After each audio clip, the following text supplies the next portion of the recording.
ரொம்ப முக்கியம். கவர்னர் இன்றைக்கி துணைவேந்தர் மாநாடுன்னு வச்சார். 9 பேர் தான் கலந்துக்கிட்டாங்க. அதாவது தனியார் பல்கலைக்கழகத்தில் இருந்தவங்கெல்லாம் கலந்துக்கிட்டாங்க, அரசாங்க பல்கலைக்கழகத்தில் இருந்தவங்கெல்லாம் கலந்துக்கலை, துணைவேந்தர்கள் கலந்துக்கலை. ஏன் கலந்துக்கலை? கவர்னர் மாளிகையிலிருந்து அறிக்கையை விட்டிருக்காங்க. கவர்னர் என்ன அறிக்கைனா மிகவும் வருத்தத்துக்குரிய அறிக்கை.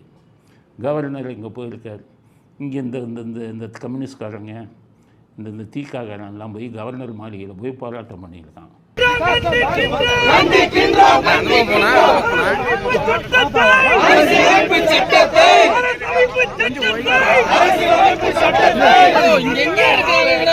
எதுக்கு போராட்டம் பண்ண? அவர் இங்கே போயிருக்காரு, அதுக்கு நீ ஏன் போராட்டம் பண்ணுற? அவர் நடத்தக்கூடாதான். ஏன் நடத்தக்கூடாது? அங்கே போய் 9 பேர் தான் வந்தாங்க. கவர்னர் விசாரித்திருக்கிறார். அப்போ என்ன சொல்லியிருக்காங்க? மந்திரியே பயமுறுத்திருக்காங்க.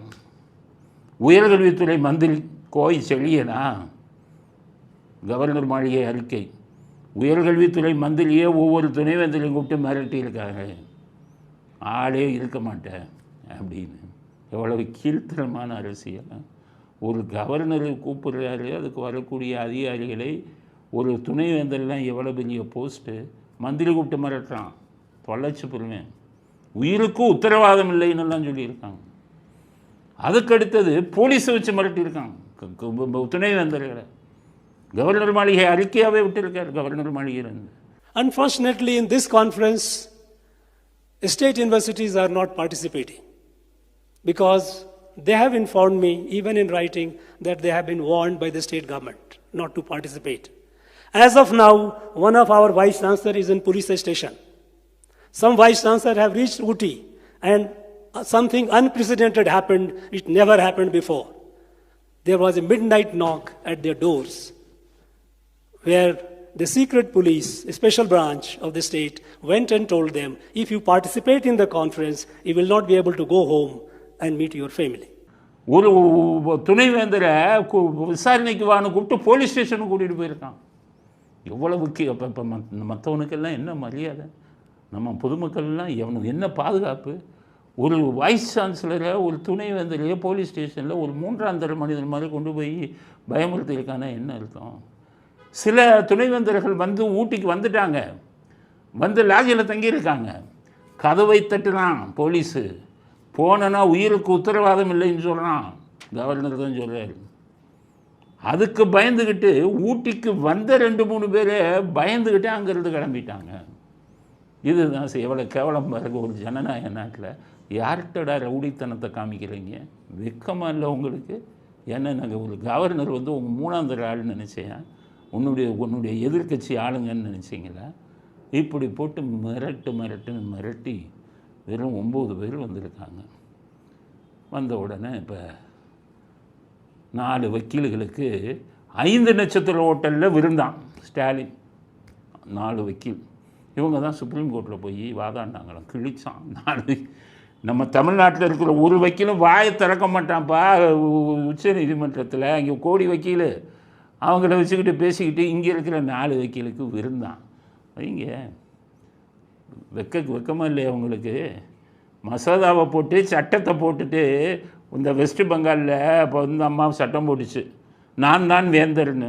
அந்த சட்டத்தில் கிளீனாக சொல்லிச்சு, கவர்னருக்கு பதிலாக இனி முதல்வர் தான் வேந்தர். அங்கே அறிவாளியை வச்சு அது பண்ணுச்சு. நீங்கள் என்ன பண்ணீங்க? கவர்னருக்கு பதிலாக அரசாங்கம் தான் வேந்தர்னு போட்டிங்களே. முதல்வர் சரி நீ கலட்ட முடியாத, முதலமைச்சர் ஒன்றுமே செய்ய முடியாத. இதை இந்த கவர்னருக்கு பதிலாக முதல்வருங்கிற வார்த்தையே போடாமல் முட்டாள்தனமாக இந்த மசோதாவை போட்டு கொடுத்து அதை போய் சுப்ரீம் கோர்ட்டில் இதை தெரிஞ்சுக்காமல் ஜெயிச்சுட்டு இருந்துட்டேன்னு சொல்லி நட்சத்திர ஹோட்டல்லையா பார்ட்டி கொடுக்குறீங்க? ஜெயலலிதா இருந்தால் தொலைச்சிருப்பாங்க 4 வக்கீலைங்க. எப்படியா நீ ஏன் பேரை போடாமல் விட்ட? உனக்கு விருந்து கேட்குதா போயான்னு வரட்டி விடுவான். இவர் சொல்கிறார், கவர்னர் இப்போ சொன்னார்ல என்னை மிரட்டினாங்கன்னு. வில்சன் ஒரு எம்பி வழக்கறிஞர், அவர் சொல்கிறார் கவர்னர் வந்து பொய்ய சொல்கிறார். உங்கள் உயர் நீதிமன்றம் நீங்கள் பொய் சொல்கிறீங்க, அப்பட்டமான பொய் சொல்கிறீங்க. 1000 கோடி டாஸ்மாக் ஊழலில் பெண்களை மிரட்டினாங்க, அதிகாரி மிரட்டினாங்கன்னு அப்பட்டமான பொய்யை சொல்கிறீர்கள்னு உங்களை தான் 1ஆம் நம்பர் பொய் சொல்கிறவங்கன்னு உயர்நீதிமன்றமே சொல்லிடுச்சு. இவங்கெல்லாம் மிரட்டிட்டு கவர்னர் பொய் சொல்கிறாருன்னு வேற கதை கட்டுகிறாரு. ஆக நம்ம துணைவேந்தர் கூட்டம் இப்போ தான் முடிஞ்சிருக்கு. கவர்னருக்கே இந்த நிலைமை. கவர்னரையே பயமுறுத்தப்படுகிறார். கவர்னர் மாளிகை முன்னாடி போராட்டம் நடத்துகிறான். போன தடவை ஊட்டிக்கு போகும்போது இப்போ கருப்பு கொடி காமிச்சு கல்லை விட்டு எரிஞ்சான். கவர்னர் போலீஸில் புகார் கொடுத்தாரு. நான் என்ன கவர்னர் கடைசியாக ஒன்று சொல்லியிருக்காரு. இந்த நிகழ்ச்சியை பார்க்கும்போது எனக்கு அவசர கால சட்டம் எமர்ஜென்சி பீரியட் ஞாபகம் வருதுங்கிறார். எமர்ஜென்சி பீரியட் ஞாபகம் வருதா?